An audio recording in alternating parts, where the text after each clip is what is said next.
Okay, in this video I'm going to go through the presentation I gave on the 5 themes of geography. This should only take a couple of minutes, but that way if you miss school that day or if you want to use this to review for your test, you can. So there are 5 themes of geography, and they are location, place, region, movement, and human-environment interaction. And we're going to talk about each one individually now and give some examples. Location is where something is located on Earth. It could be an address, like vaguely suggests, of 5384 Stone Avenue in Portage, Indiana. It could be GPS coordinates, like the GPS unit in your parents' car or on your family's boat might give you, that'll pinpoint your exact location on Earth. It could be a description of where you're at. If you're at the mall with your parents and your mom calls you on your cell phone and asks you where you're at, you could say, oh, we're right next to the food court, or we're right next to JCPenney's. Those are all examples of location. Addresses, GPS coordinates, things that tell exactly where you are at a present time. Place sounds kind of the same, but it's what makes a certain place unique or different. It could be natural or man-made features. In Portage, one thing that makes our city unique and different is that we are on the tip of Lake Michigan, so we have a beach, which most places don't have. We have sand dunes, which most cities in Indiana don't have. So that makes us very unique. The Portage 16 movie theater is also something that makes Portage unique. It's not every city has a movie theater. It also has an IMAX theater, which is pretty rare as well. Not many movie theaters in the state of Indiana have an IMAX screen. So those are 2 examples of what make the place of Portage unique. Region, an area that shares common characteristics. Things like the types of industry that people work in, sports teams that they cheer for, the climate, the weather, the language that they speak.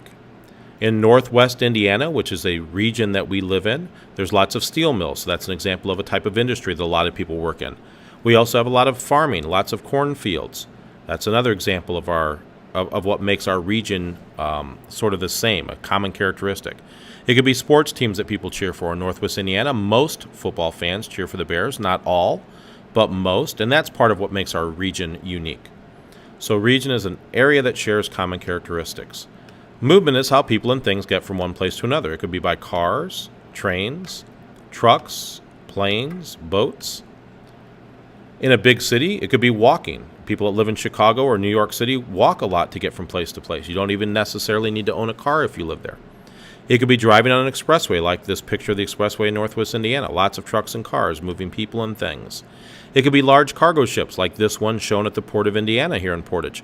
This ship has come from another country in the world through the St. Lawrence Seaway all the way to Portage to maybe drop off windmills that are going to be put up in a wind farm somewhere in Indiana or Illinois. Maybe they're here to pick up steel from our steel mills or corn that's been grown in the fields of Indiana. Human-environment interaction, how people and the earth work together. It could be agriculture, pollution, recreation, deforestation, chopping down trees.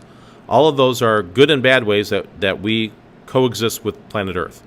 So obviously pollution is a poor example of how we interact with our environment. Jet skiing can be a fun way that we interact with our environment, a fun form of recreation. Deforestation, that bottom picture where we've chopped down a bunch of trees, is necessary sometimes, but it's an example of how people in the environment interact with each other. Let's go through some examples here. Going swimming in Lake Michigan, clearing land to build a shopping mall, growing apples on a farm in Michigan. Those are all examples of, think about it for a second, they all have something to do with people and the earth, so that would be human-environment interaction. Taking the South Shore train to Chicago, walking to school, an iPhone 5 that you purchased, flying from where it was made in China to the United States so it can make its way to your house. Those are examples of how people and things are moving from one place to another, so that's our theme of movement. 5384 Stone Avenue, Portage, Indiana, 46368. Next to McDonald's, at the corner of Willow Creek and Central Avenue. Those all sound like location to me, where something is located, exactly where something is. Many people in northwest Indiana cheer for the Cubs or the White Sox. Most people in the South speak with a Southern accent. The cities in the Pacific Northwest, like Portland and Seattle, have cool, rainy weather. Well, those are ways that a certain place has some similarities or common traits, so that's region. The Statue of Liberty is in Manhattan. Portage has a beach and sand dunes. The Indy 500 track is in Indianapolis. Those are all things that make a certain city unique. So that would be an example of place. Okay, so again, I know that was pretty quick, but those are the 5 themes of geography. You'll be responsible for knowing those for our test over chapters 1 and 2 coming up soon.